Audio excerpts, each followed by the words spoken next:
So Billie, it's all you. Thank you. Awesome, thank you. All right, my name is Billie, and I have a business here in Nanaimo called Raven Magik.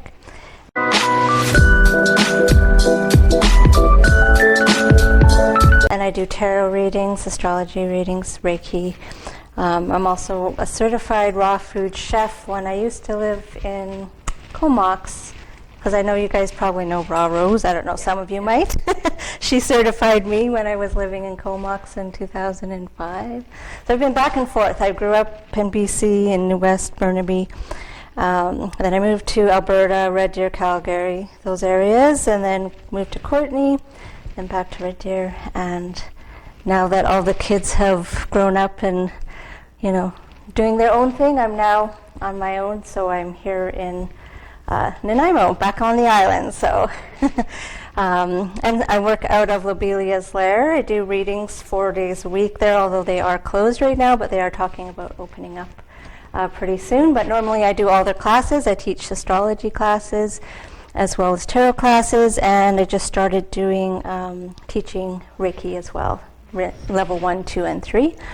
Although I don't know how that's going to go when we reopen, but otherwise, we're here to talk about astrology tonight. So I'd just like to get an idea of everyone's present understanding of astrology. So is anybody, so you said you weren't very familiar with it? I understand the idea of it, but nothing in depth. Okay, yeah. It was important when you were born and stuff like that. Yeah, absolutely. And anybody else not know much about it?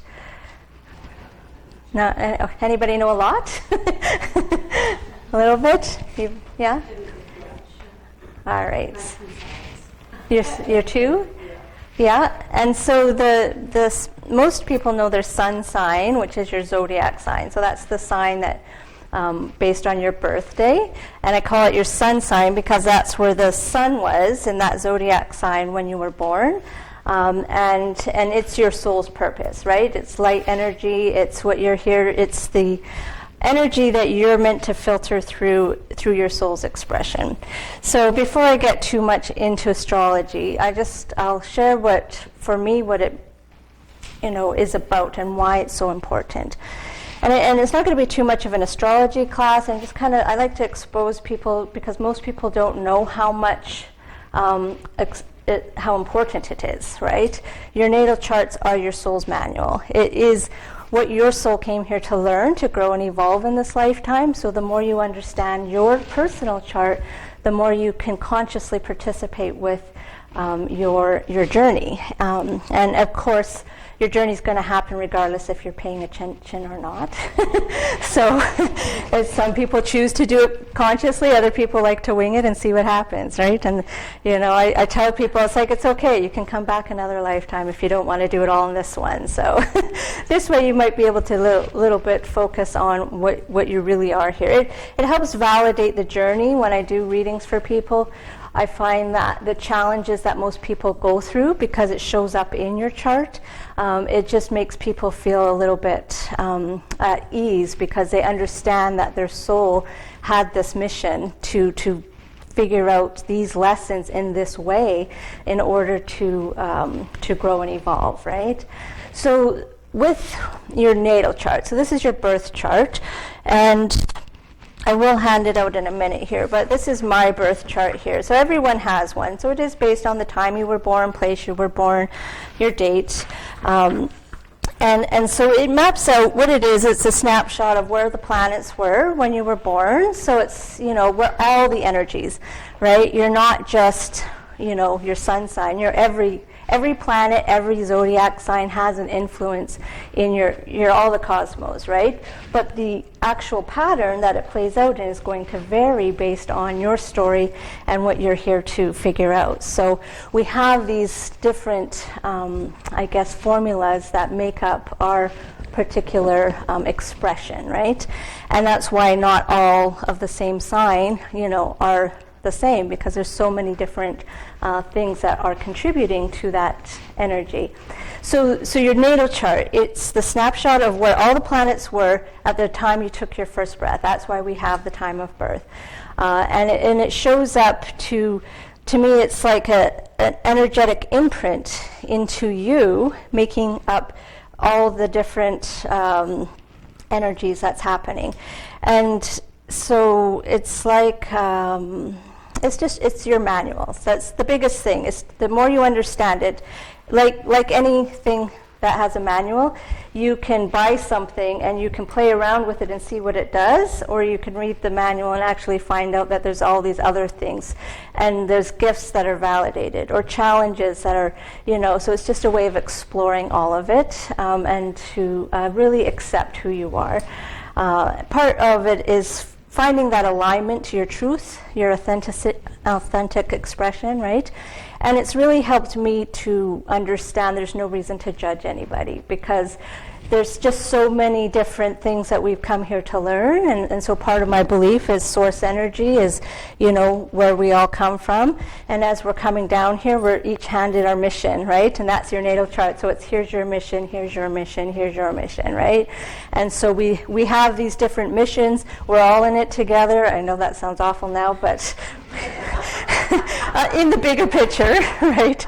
I was saying that before that was a thing to say, but anyways, we're in it together to figure out, the bigger understanding of growing and evolving.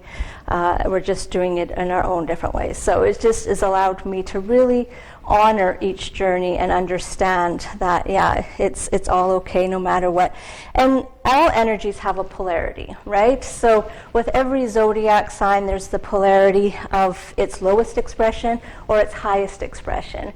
And so, sometimes when people get stuck on not liking a zodiac sign, I feel that they're just maybe exposed to the more ego, lower expression of that energy, and that's why they're like, oh, that sign, right? But the truth is every single sign has a gift, and it has a high potential of expressing it in a wonderful way. And of course it has the opposite as well, where it can have a more ego-based, challenging kind of expression. I think that often in natal charts it is we have contradicting energies, right? We have one way of being and another way that's completely opposite, and then we feel like we're polarized because it's like, well, which way am I supposed to be? But the truth is you're both of those energies, so that you're supposed to figure out how to integrate both of those energies, how to use them. It's knowing what tool to use, right? When to use a hammer, when to use a saw, when to use your, maybe your outgoing expression, and maybe when to sit and reflect if that's a part of who you are, or to travel or whatever.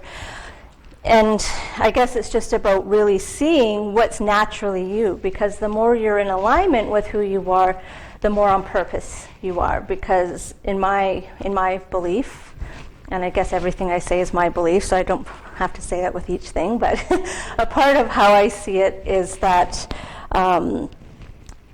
we just having all the different energies that we have to use is just about understanding, right, your purpose. So your purpose is understanding your authentic expression. And the more aligned you are to your authentic expression, the more on purpose you are. So whenever because I have a lot of young people that come to me, and I find that astrology is helpful at any age, but often when some people have no idea what to do with their journey, their chart kind of validates part of their story. And so I like to tell people that, the only purpose you have is to be your authentic expression, to be truly who you are. And if everybody does this, then how harmonious would the world be if we all just owned that authentic truth and expression? And these are our gifts, and that's the great thing about astrology, is that we are different. We have different gifts. We have, so there's 4 elements in astrology. So we have the earth, fire, air, and water. And often we have a dominant element, and my dominant element is air, which means when I talk too much, I get out of breath. So I have to ground myself, because my air scatters me and it kind of takes me out of my physical body, right? Because it's just so strong in me.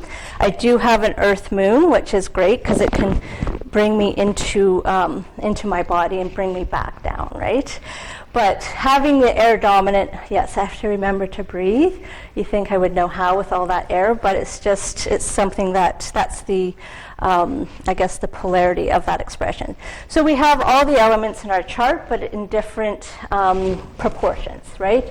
And so yes, I have extreme air and very low fire. So when you're low on an element, you have to work a little bit harder at incorporating it. It's like your own little biodome, and it's like, okay, what does it need more of, right? So if somebody's lacking earth in their chart, they might need to work harder at grounding themselves, or just getting into a routine or a schedule, right? And then, the water is the emotions. So it's like if you have a strong emotional water chart, you're going to find that it can be harder to think logically because you're consumed by your emotional nature, whereas air can detach easier.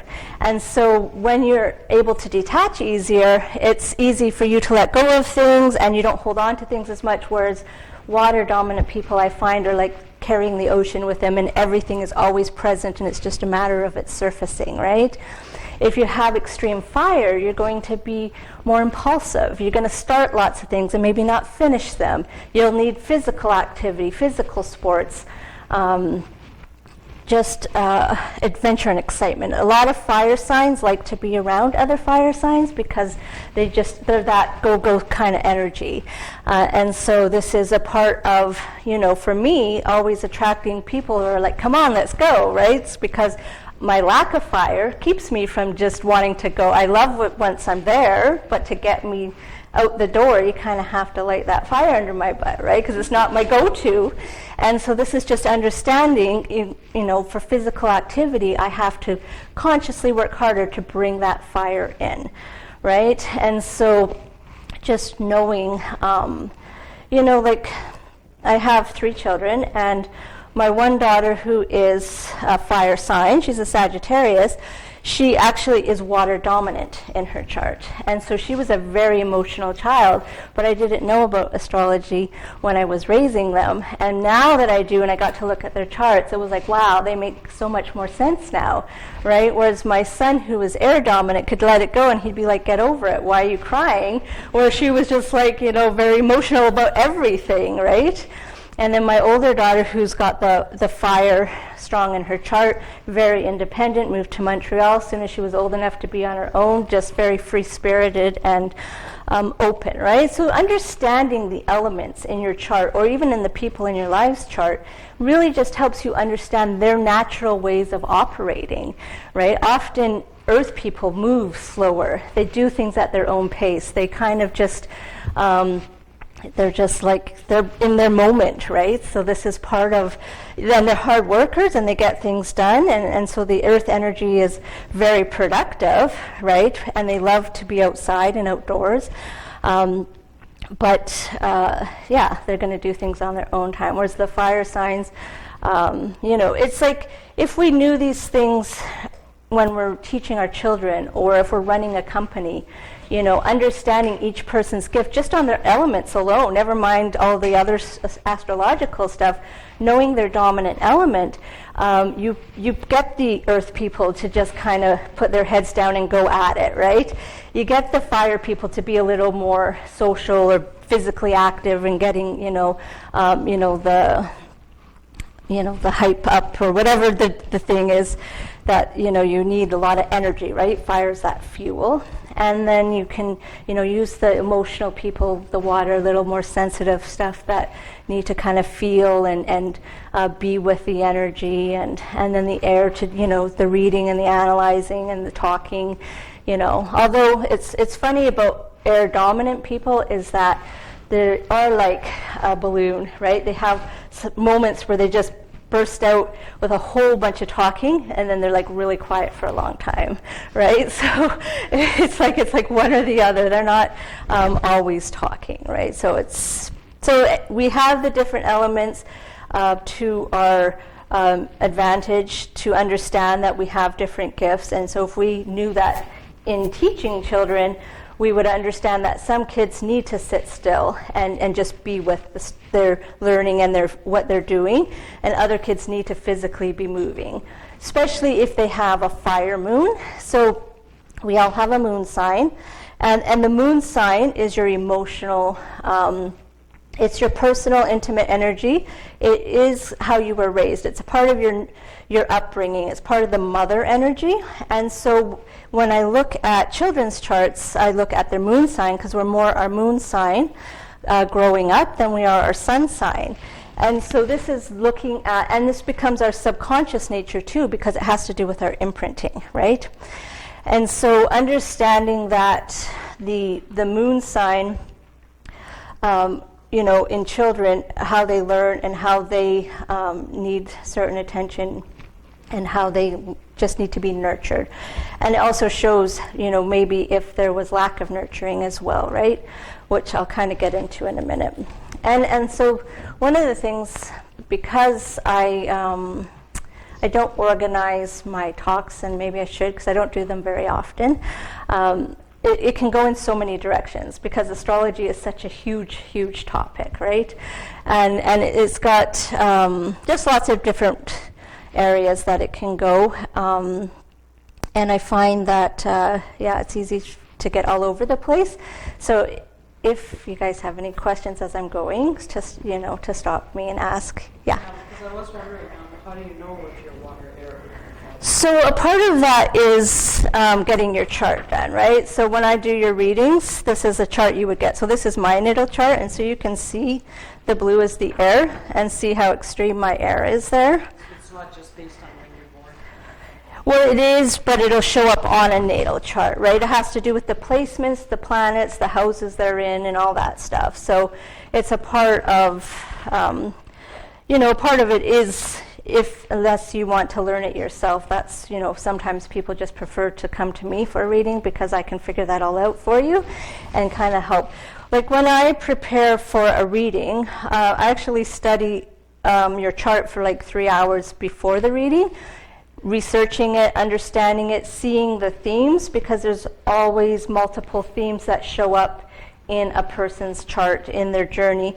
And I see it by dissecting all the different aspects, right? So this is understanding all the patterns, right? And looking deeper into the patterns. And so part of the way I do readings is that I study your chart, and then I put it aside, all my notes, right? It's usually like 15 pages of notes.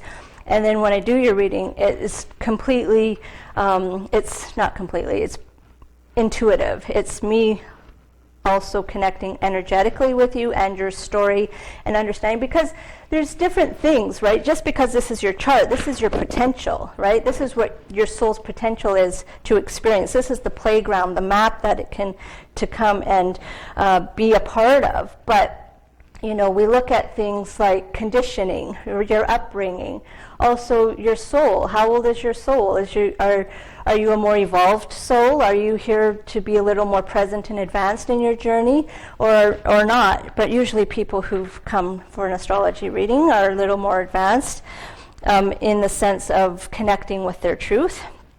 And so this is, there's always multiple themes. So the neat thing is that because this is from the very beginning of when you're born, it grows and evolves as you grow and evolve, right? So it changes, it grows, it works with you as you do the work, right?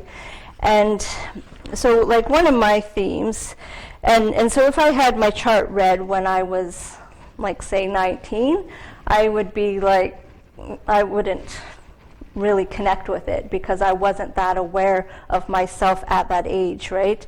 I was in some areas, in some ways, but one of my main things is communication. And so when I was younger, I found a term that suited it. It's, what was it called? It's something about spontaneous mutism. I don't know, something about where I couldn't talk. Like I would actually be frozen where I couldn't speak. People would talk to me and I couldn't communicate. I was extremely shy. And it was very difficult for me to talk or speak up. But this was a part of my soul's lesson. So there's tons of challenges in my chart on communication.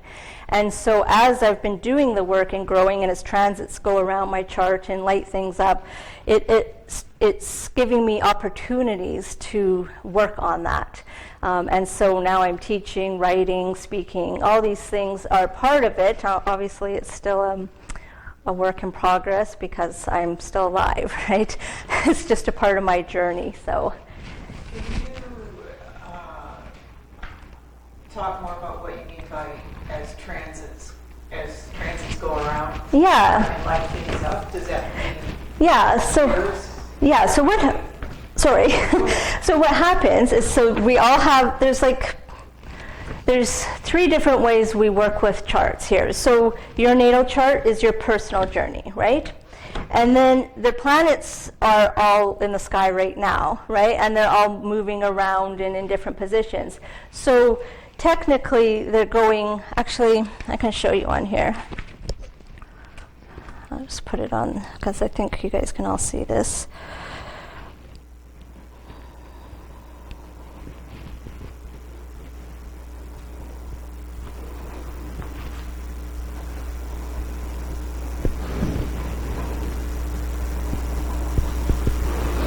So I'll just bring up my chart and then the current transits. And we're in Qualicum here. So actually, I'll just start with one chart. So here's my chart just by itself, right? And so when I bring in a second chart, so this is the current transits. Let's see, charts, 2 charts. What happens is my chart's now in the middle, and where the planets currently are on the outside, right? And so what's happening is that they're making contact with my planets. And so because we're all the planets, so each planet has a role, right? So your sun's your soul's expression. Your moon is your emotions. The planet Mercury is your communication. Venus is your love, nature, how you attract things. Mars is how you go after things, your more aggressive nature, or assertion, I guess. And so having a role for each planet is a part of the personal planets, right? So Venus, Mars, Mercury, the sun and the moon. I know they're not planets, but in astrology we refer to them as planets. These are our personal planets because they're closer to us physically. So we feel them personally. And they also move faster around the sun, so they have a more immediate effect on us. And so as they travel around my chart, so when the sun comes all the way around back to, so I'm a Libra, and when the sun comes back to the sign of Libra, so in October, this is my solar return, right? This is your birthday, because the sun has gone all the way around. The moon, the lunar chart, goes every single month. So every month, so my moon is in Taurus, and the moon is currently in Taurus, right? And so the moon changes signs every 2.5 days, right? So this is why in 1 month of your birth sign, every 2.5 days, you're going to get a different moon sign, right? Being born, so different element. So having the moon go around every month, it actually sets a new emotional flavor for the month, depending on, where it lands and stuff. I know, because I haven't explained the charts or anything, but yeah, so the transits, so the outer planets move a lot slower, so wherever they hang out is actually going to have a huge impact on what your soul's here to learn, because they go much slower. So there is a much deeper work. And because we can't see the planets that are further back, like further away, it has more of a subconscious, soulful effect on our journey, right? And we're not meant to have that direct experience with it. It has very deep effects on us, right? And depending on your chart and how that planet works in your chart, all these different things, nuances. But yeah, so, because Pluto hangs out in this spot for a long time, it's going to have a lot of energy in that part of my chart for a long time. And Pluto is all about change and transformation, right? And so it's a very powerful, yet even though it's so far away, it is part of what we're here to do. It's the shadow work. It's the deeper, it deals with death, it deals with sex, it deals with all of it's the taboo kind of energy, right? It's the Scorpio energy. And so, yeah, so wherever it's contacting, your chart is going to light up different energies and give you that opportunity to work on that energy. So if you think about the sun, right? The sun currently, I think we just got into Gemini. So collectively, we're in Gemini season. Gemini is all about communication. It's an air sign. It's a social sign, although it is divided because of the twins. And I find most Geminis are both social and not social. They want to hide away and they want to get out. And it's just a matter of matching the energies at the right time. So collectively, what the sun is illuminating, because the sun illuminates, is the communication part, right, for everybody. But the sun is going to go around your chart illuminating these different areas and different things in your own personal chart as well. All right, so I'll just hand out, I think, so we can just take one of those and pass it around. So this is just the current transits that I did for today. So if a baby was born, this would be their natal chart, right? Because it's where the planets are right now. So if a baby was born today, those energetic patterns would be what influences this baby's journey. Can I ask a question about that? Yeah. Like the birth date. So if we believe that your soul comes to do a certain purpose, which seems to be obviously heavily influenced by where the planets and everything are aligning. Yeah. Then would that not translate into you coming in at a specific day and time? So let's say if conception didn't happen in order to get you to that day and time, is that where we can sometimes have preemies, or we can have babies that seem to be overdue because they're waiting for I totally believe that. for that day and time? Yeah. Correct. I Because otherwise they're being born under different energies. That's right. Yeah, I believe. Maybe didn't align with their soul's purpose. Yeah, totally. I do believe that. And I do believe that a part of the, the soul's contracts and agreements are based on synchronized timing, right? The parents, the, conception and all of that. And so if they do come really premature, to me that was the energy that they needed. If they come later, if they come under C-section and it's programmed, to me that's all this is a part of their story and their agreement, right? And so we look at the planets that move slower. They're generational planets. We call them the transpersonal planets because, the sign for Uranus, it's 7 years in one zodiac sign, right? Or Neptune, it's 10, 12 years in a sign. So this is now a whole generation of people coming with Neptune in a certain zodiac sign, or Pluto in a certain zodiac sign. So based on the generation, to me, this is a part of the agreement collectively, and then you look at your personal planets. So it's all these complexities of, the timing and all that stuff. But I do believe that the soul's intentional with the timing, and that's why we have these different things. Yeah? Isn't Pluto really profound this year? I mean, with all the upheaval and everything on the planet. Yes. Isn't Pluto really wreaking havoc? Yes. Okay. Its job right now, so to speak. So what's happened is, Pluto, and I don't know if you can tell, but Pluto, Jupiter, and Saturn are all together here. And on January 12th, there was a major transit. And so this was Pluto and Saturn coming together. Saturn is our structure, our boundaries, and Pluto is that change and transformation. So this was these two planets aligning in the sign of Capricorn, which is about our system and our structure, making a contact. It was I didn't know how it was going to look. I just knew there was going to be a huge change in our system and our structure. And so that was part of that transit. So it was predictable. I think the details Although there are astrologers who have put different, plagues and different things at different times with these different contacts, they all kind of sync up, right? Another one was the planet Uranus came into the sign of Taurus, and Uranus is about expecting the unexpected. It creates change and liberation. It shakes things up. It's the kind of the rebel of the zodiac. And Taurus is about what we value, what we hold on to, what's important to us, our money, our financial system. And so it was beginning of last year that it went into Taurus, and it's going to be there for 7 years. And we knew there was going to be a change in the economy and the financial system. We just didn't know how, but it really shook things up because Taurus is a fixed sign. It likes security, it likes stability.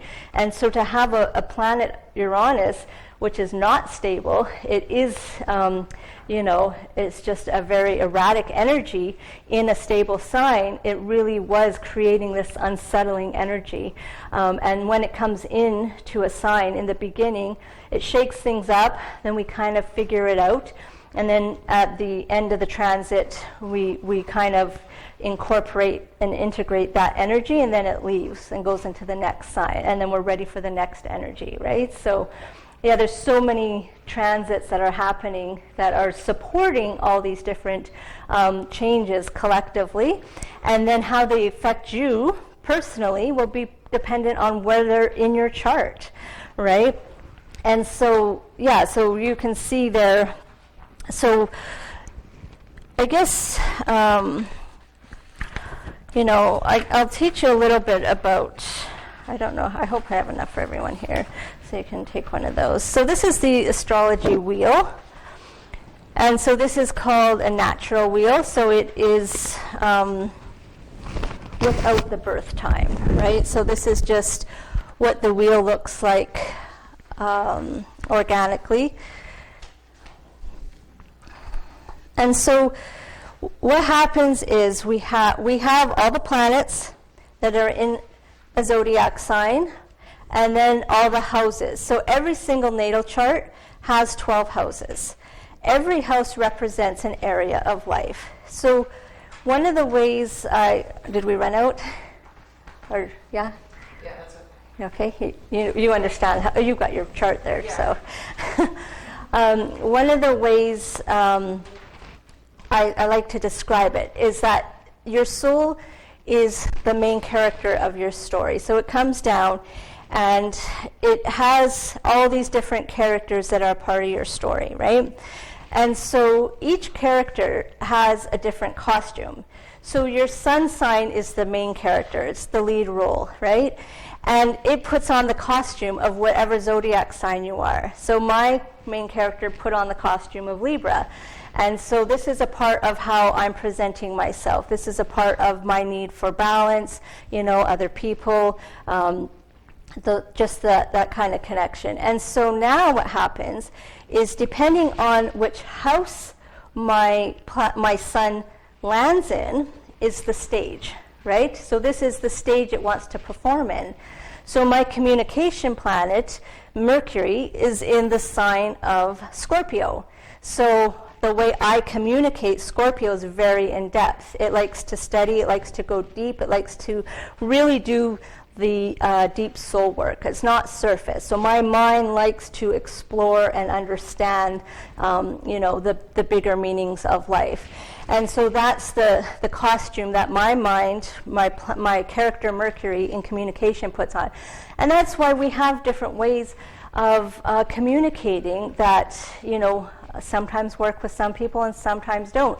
If your Mercury is in the sign of Aries, it might be impatient. It might not want to sit around and learn all the details if it's bored or not interested. If it's interested, Aries will pay attention, right, and want to learn. But unless it's exciting, Aries could get bored fast, right? So this is just looking, and then the house that it falls into. So what I've given you is a wheel of all the houses.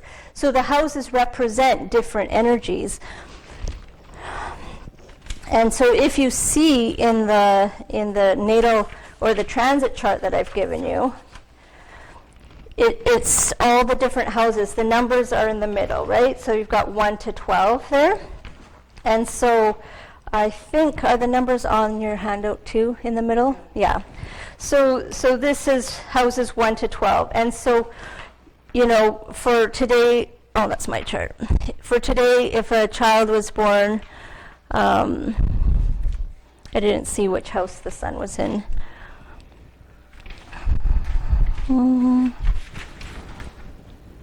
So the 7th house. So right now you can see that the sun, so it's the circle with the little dot in the middle, that's the symbol of the sun for if you look at the transits, as if it was a birth chart. And so it's in the 7th house. And so we look at it, and it's Libra's house. So there's going to be this nuance of Libra energy. So this is we are. So I'm just going to go through the houses as I've written them. So the first house is I am. So this is Aries kind of energy. It's here I am. It's the start of spring. It's the spark of life. And then we go to the second house, Taurus's house, I have. And then the third house is Gemini, I think. And then the fourth house is I feel. And then I love, which is Leo's house, the fifth house. And the sixth house is I serve. And so these houses are representing the I. This is actually below the horizon. So the line that goes straight across is the horizon. We've got above the horizon and below the horizon. So below the horizon is very personal. This is your journey. So if you've got a lot of planets on the bottom half of your chart, this just shows that you're really here to experience things on a more personal level and to understand them through your own thoughts and being and how you are. It doesn't mean that you're not going to influence the world. It just is a very personal journey. And then when we get above the horizon, it now becomes a part of we. So this seventh house is the relationship house because it's now connecting to other people. And so we have we are, that's Libra's house. And then Scorpio, we have. And then Sagittarius, we think. And Capricorn is we achieve. And then we love, Aquarius, and we serve. And so if you notice, they are actually polarized. So houses 1 and 7 is I am and we are, right? And so these are opposite signs. So Aries being I am is very much about your personal journey. And then Libra, we are, is often the people pleaser, always other conscious. And so not saying that Aries aren't, but they are their trailblazers. They are here to be the leaders and do, their journey their way. And then the opposite is I have and we have, right? So Taurus and Scorpio. Scorpio is often other people's resources, but it's also the intimacy. It's the deeper connection with other people. When we look at Gemini and Sagittarius, I think and we think. Gemini is about the immediate details, and Sagittarius is more of the world, philosophies, different cultures, traveling, stuff like that. And then Cancer is the mother energy, and different astrologers reverse it, but I use Cancer as the mother energy, and it's your home life. I look at the fourth house to see how you were brought up. The energies and the influences of your upbringing are often shown in your fourth house. And so this is I feel. And then Capricorn is how you're seen in the world. It's at the top of your chart. It's the opposite. It's your career house. It's where I look to understand how you want to be seen. So it's, the most private part of who you are is the fourth house, and the most publicly seen and influence out in the world in the 10th house. And then the fifth house is I love. So this is creativity, Leo's house. And this is Leo's like the personal expression, creativity, it's ruled by the sun, so it is all about the heart. And then when we go into Aquarius, it's the humanitarian, right? So now this becomes about bringing your heart into your group, into your community. And it's interesting because Saturn just went into Aquarius. And Saturn, he sits on things. Like, to me, he weighs things down. And Aquarius is our social community. And so now Saturn is just showing that we're being restricted in our community into connecting with others at this time. But there's lessons, right? And Saturn's also our fears, oddly enough. So that's, kind of interesting that collectively we have this fear to be out in our community and into our with our friends and our environment, our immediate environment like that. I know. It is crazy. And then I serve. So Virgo is about your work and your health and your everyday habits. And so Virgo is about your routines, and so it also becomes about your health, because if your routines are out of whack, your health is out of whack. And it also becomes a part of just what you bring to other people, but it is about the details, your everyday, the mundane stuff. And then we serve Pisces energy is about the collective, in the sense of the whole consciousness. And so when we have Piscean energy, anybody a Pisces here? Your husband is? Pisces can get lost in space, right? Because they feel everything, and so they could escape. They could have a tendency to escape, but there's many ways to escape. It could be through helping other people, it could be through sleeping, it could be through addictions. And the way Pisces cope or become their higher expression is connecting to their spiritual side, to their spiritual journey, and trusting their own intuition and their own truth. Right now, the planet Neptune is in Pisces, its home sign. It's ruled by Neptune, and it's just about us recognizing, because it also rules entertainment, social media, or I say social media, but that's because that's how I guess we're all entertained now, but movies and all the fantasy and imagination. And so it's knowing the higher truth and then knowing the illusion. And so that's a part of the work with the Piscean influence right now. So all these houses have a different, I guess, area. And so depending on where the planets fall in your house, this is the area that they like to express themselves. So if you have your planets in the 10th house of your career, this would just show somebody who has a lot of energy in their career and want to, that's where they feel like they're shining the brightest, is when they're doing stuff in the workplace and stuff like that. If your sun is in the house of relationships, a lot of your identity and understanding who you are comes through the reflection of other people, and having that interaction with other people. And so it's just understanding where the planets are falling and what they're doing, to know.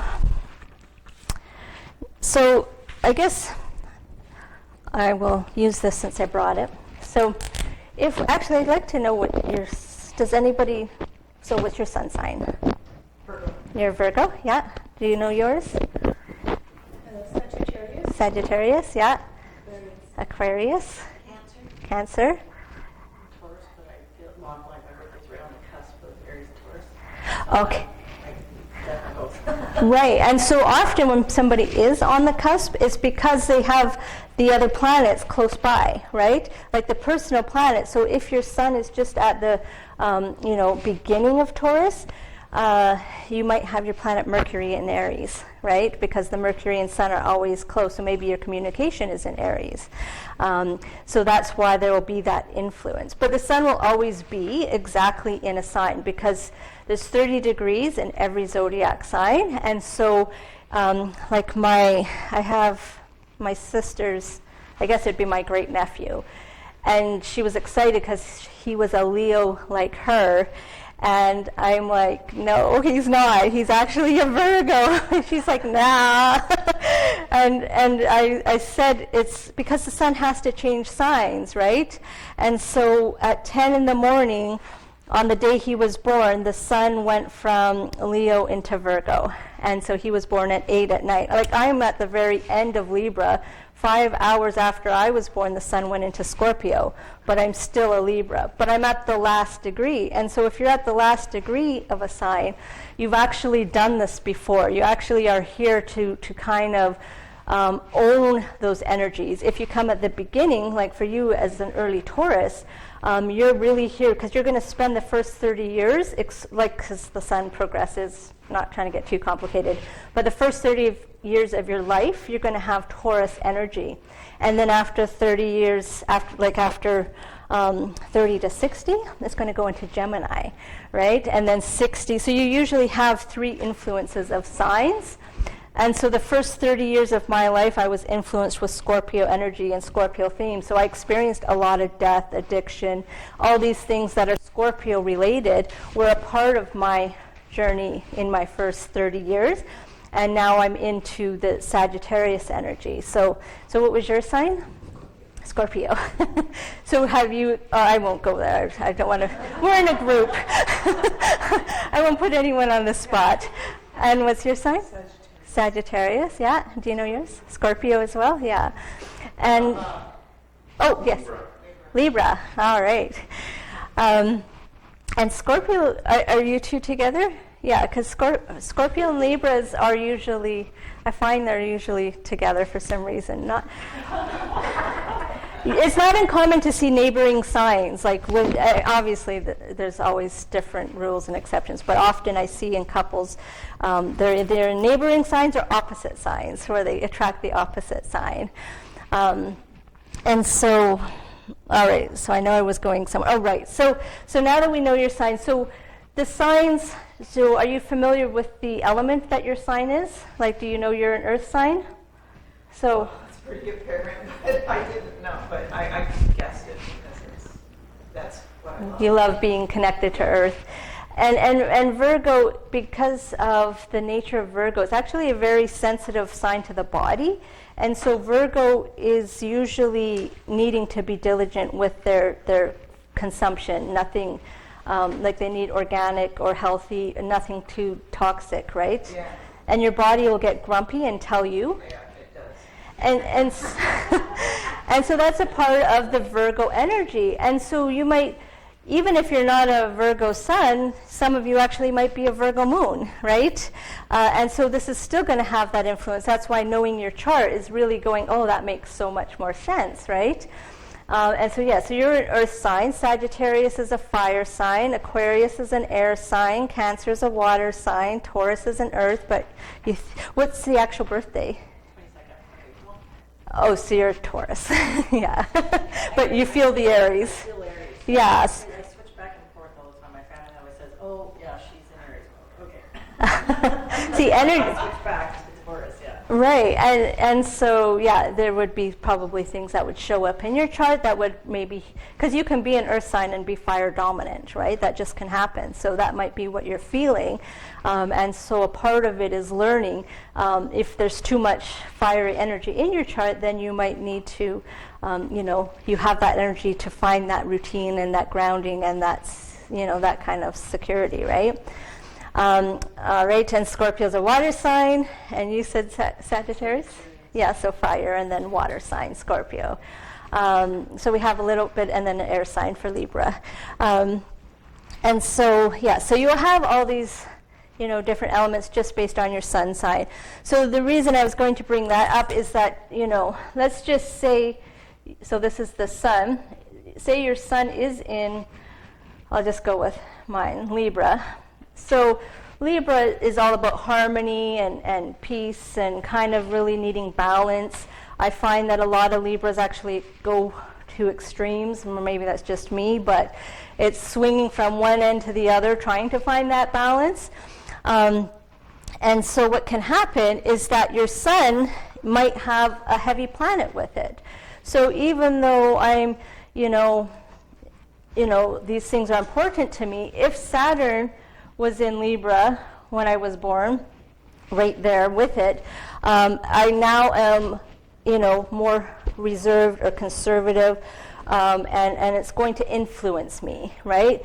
If you have like Jupiter, which is a very expansive energy, and maybe you're a Capricorn, which is a heavier energy that is more reserved, but Jupiter's expansive, it now gives you a different nuance, right? So this is knowing that the planets are all making contact, right? And so when you look at the transit chart that I gave you, there's all those lines in the middle, and those lines are different aspects. These are, if there's little red squares, those are, the challenges. That means that the planets are 90 degrees from each other. And so this creates tension, this creates challenges with that. I think, like for me, I have my Venus, which is in Virgo, which isn't a great sign to have your Venus in, because Virgo, I don't know if, I'm not picking on you, but Virgo can be very particular and picky, right? They like, yeah. Virgos are great for detail because they see all the detail. And one of the lessons for Virgo is to learn discernment, because not everybody needs to hear what's right or wrong because because you can see it, right? I learned. Years. Right? And so because of this particular, it can be critical, right? And so Venus, my planet of love, is in the sign of Virgo, which can be critical, but it also shows that for me to be showing that I love something or someone, I often will do things of service, like, make you some food or clean or do something of service. That's a part of my love nature. But it's also my values. Venus is what's important to me and the people that are important to me. And so the square, that's not going to work. But anyways, Saturn is in Gemini for myself. So Saturn is our lessons and our karma. Gemini is communication. That's why that's one of my themes, right? It's suppressed, and it's in my first house. My first house is self-expression. And so to have Saturn in my first house of communication, for me, this is why there's those challenges, but squaring my Venus, so now this is going to have some confidence issues, right? This is going, for me to be, because it's in Virgo, criticizing myself and being a little harder on myself, right? So this is a part of what I'm here to work through. So this is just showing how the planets talk to each other and understanding that, yes, all these little things are influencing who you are and what your lessons are, and what's part of your story. And so it does, it just is a way to, I guess, I found the biggest gift for me was to validate my story and my journey, to help me own it, right? In my chart, it shows that astrology is a part of my chart. Being intuitive and doing readings and stuff like that is in my chart. It shows that it is part of who I am, and so it wasn't something I had to question anymore. It's like, oh, okay, this is a part of my story. I can own it and develop it and just be it, right? I think that, also with the transits, right? So when we look at the planets going all around, when we see certain things happening in our life, right? I've had a lot of people die in my journey, and going back and seeing the transits that were happening when I lost them, it was very clear that this was a part of, my story and experience, right? And so it's just not that we would want to look at that ahead of time, because I don't think we would. But looking back, it's just understanding that this was a time of great change and transformation, and knowing that also when the transit's going to be over, right? So sometimes when we're going through some difficult times in our life, we can see things shift. Our moon, it progresses every 2.5 years. So every 2.5 years, it's in a sign for all of us. So even though your moon sign, it's always changing. It's always, everything's about cycles, right? And so the moon goes into a sign for 2.5 years to give a nuance of your emotional nature for those 2.5 years. So I just finished a progressed moon in Capricorn. So it's all about the work. And now it's going into the sign of Aquarius, and it just switched, I think, like this month. So I know for the next 2.5 years, my moon in the sign of Aquarius is going to have a different flavor for me, right? There'll be more expression. There will be more, reaching out and being in community and stuff like that. And so knowing that, it just kind of helps you understand, is this a good year for that? What house is my moon in for the year? Is it in the 12th house where I'm supposed to just be reflecting and being on my spiritual path and being the hermit? Or is it in my work house? Or is it in my first house? And so it's learning to go with the with the flow of the energy instead of against it. And learning to understand, the changes and the cycles and having the awareness of what's the best thing to do, when to start a business, or, I mean, who's heard of Mercury retrograde? Most of us, right? And so Mercury, because it's a personal planet, it affects us, it moves.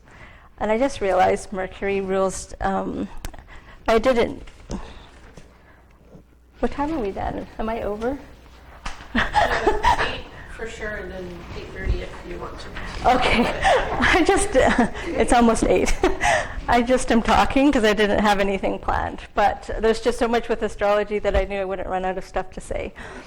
So Mercury retrograde. So Mercury has to do with our everyday activity, and so our communication, so our computers are traveling like in our immediate environment, and so people say not to, travel or buy things or stuff when the planet's retrograde.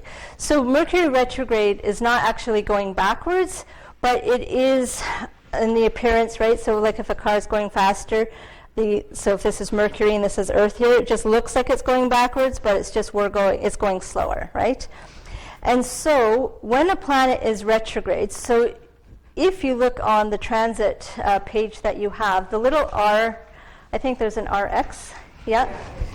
Yeah, we actually have Venus, Jupiter, Pluto, and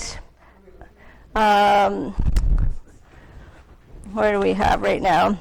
Yeah, Pluto, Jupiter, and Saturn and Venus are all retrograde right now. So what that means is this is a time of slowing down. So depending on the planet. So when Mercury goes retrograde, it's a time to slow down. Don't start new activities. This is a time to redo them. I reinvent, reevaluate, reflect.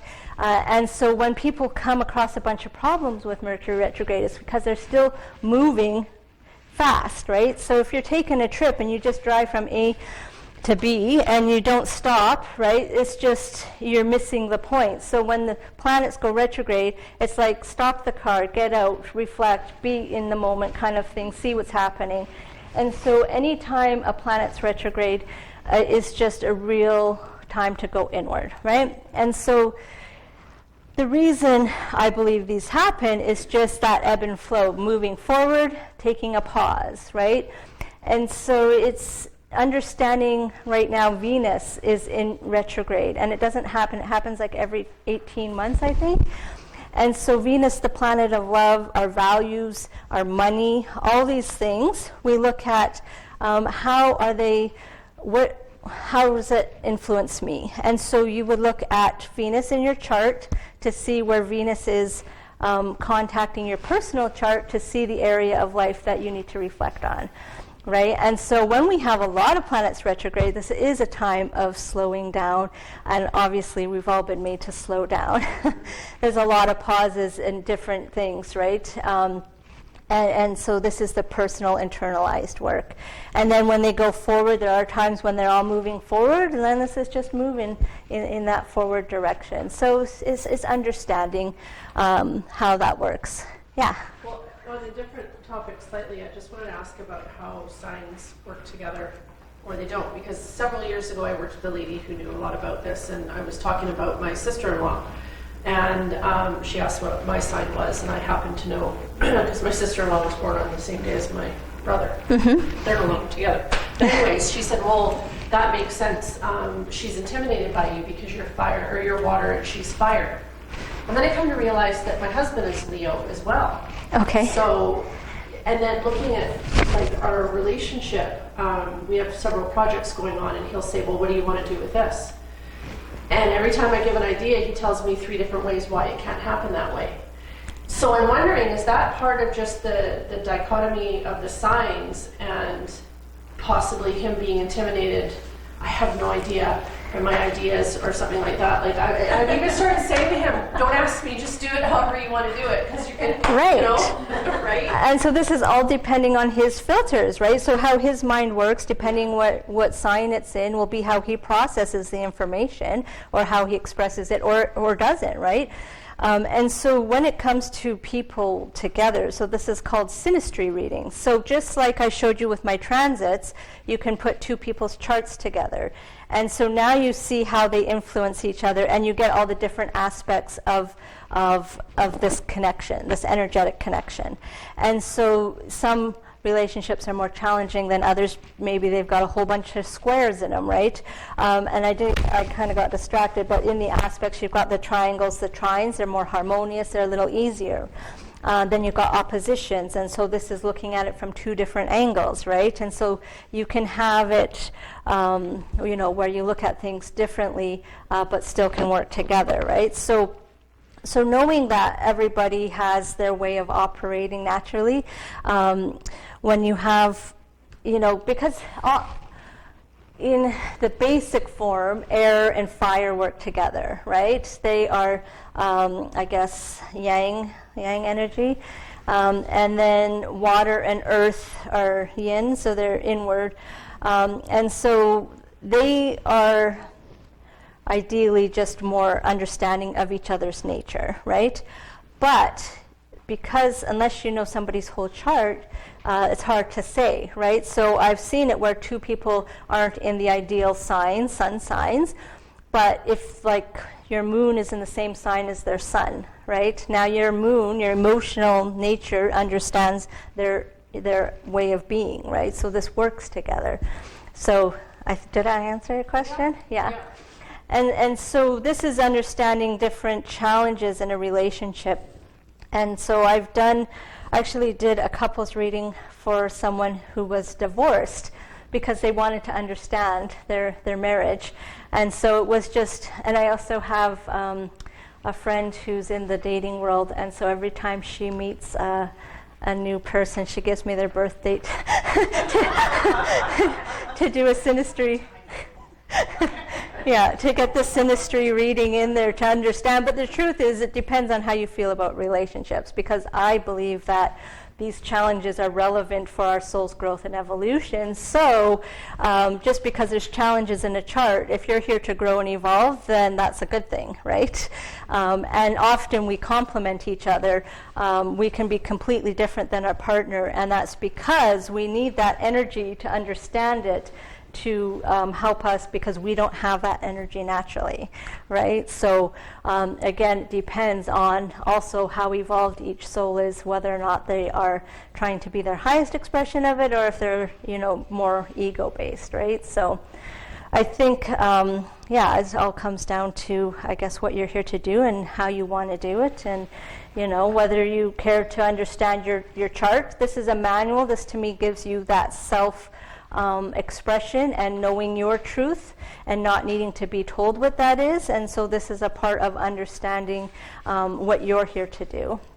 And then, knowing that everyone has it as well. And so it's energetically either going to work or it isn't. And whether you want to work through that or not, I guess it depends on the person and the relevancy of them in your life. So I think, yeah. Just a quick question. What happens if you don't know what timing you're born? Oh, that's a great question. So because the house gets set up, I didn't show you guys, but the house system is based on the time you were born.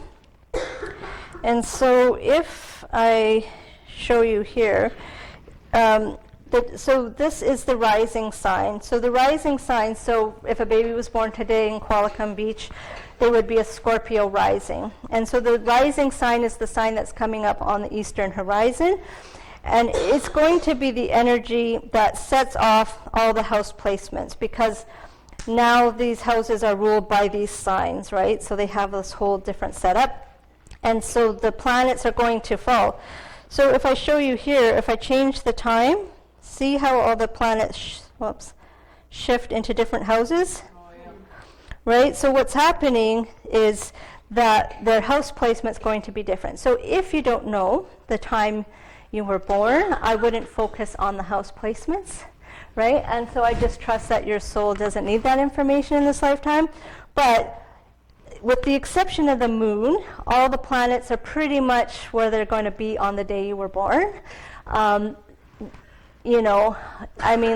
For me, being 5 hours from being a Scorpio, if I didn't know my time of birth and I thought I was a Libra, maybe I was born, 5 hours later or whatever, right? So that would change. So if it's in the verge of changing, that might influence things. But you can figure it out.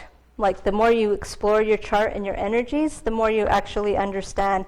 Like I thought I was born at 7:10, and then I applied for my birth time at Vital Statistics and found out I was born at 7:35, and it changed 16 different things in my chart, including my rising sign. It went from, it was Taurus rising with the other time and changed to Gemini, and it made so much more sense. Like it energetically felt right. I'm like, oh, okay, that's definitely accurate. But the planets are still making the contacts, right? They're still making the contacts that they are, and there's still the lessons, and all these things are going to be relevant in your chart. So there's so the moon changes so fast. I usually just check if someone doesn't know their time, if the moon changed. Like today it'll be in Taurus all day, right? But tomorrow morning it goes into Gemini, right? So depending if somebody was born tomorrow, what time, they might be 1 or 2 moon signs, but then you can say, if you're this moon sign, this is what it would be like, and if you're this moon sign, and usually people feel they're different. And I was born in a different country too, so. Right, and so you don't have your time of birth? No.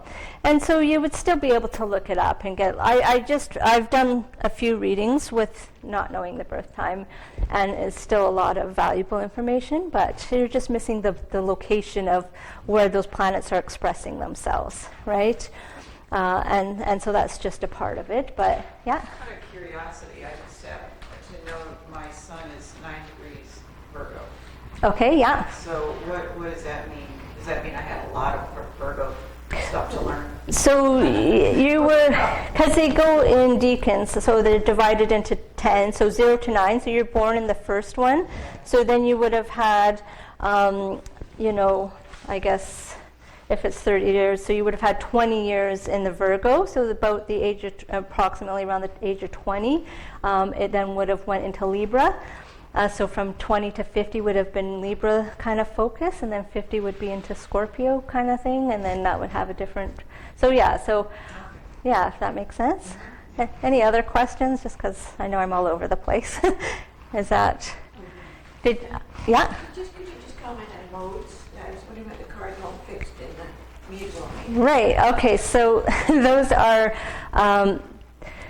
they're like the seasons. So cardinal signs actually start each season. So we've got Aries starts off spring, it's a cardinal sign. Cancer starts off summer, it's a cardinal sign. Libra starts off the fall, it's a cardinal sign. And Capricorn starts off winter, it's a cardinal sign. So these cardinal energies are about coming into the new season. They're the starters, they're that kind of creative, let's get things going. So if you have a lot of cardinal in your chart, you might start a lot of things and maybe not finish them. And then you go into the middle of each season is your fixed signs. So I won't go through all the signs, but so that, Taurus would be a fixed sign. Aquarius is a fixed sign. So these are people that are, a little more set in their way, and they have, depending on the element and the season, so they're the ones you can rely on to get the job done. And then the mutable energy comes at the end of the season, right? So you've got your Gemini, Sagittarius, Pisces, mutable energy, and they're more flexible, but they're like cleaning up the other part of the season and getting ready for the next season. So they have a little more fluidity in what they do. So, and they can be procrastinators because they're not as focused on what they have to do because they're doing a little bit of everything. So, yeah. And so, that again, you can be more one than the other, right? Like you can be a really strong cardinal or very fixed and, so, yeah. Any other questions? You gonna run? 6:30 to 7. Oh. Yeah. All right. Thank you. I mean, I'm assuming I'm done too, because I can obviously talk forever about it. So. Well, thank you very much. Yeah. Awesome. Thank you. All right. How much does it cost for a reading?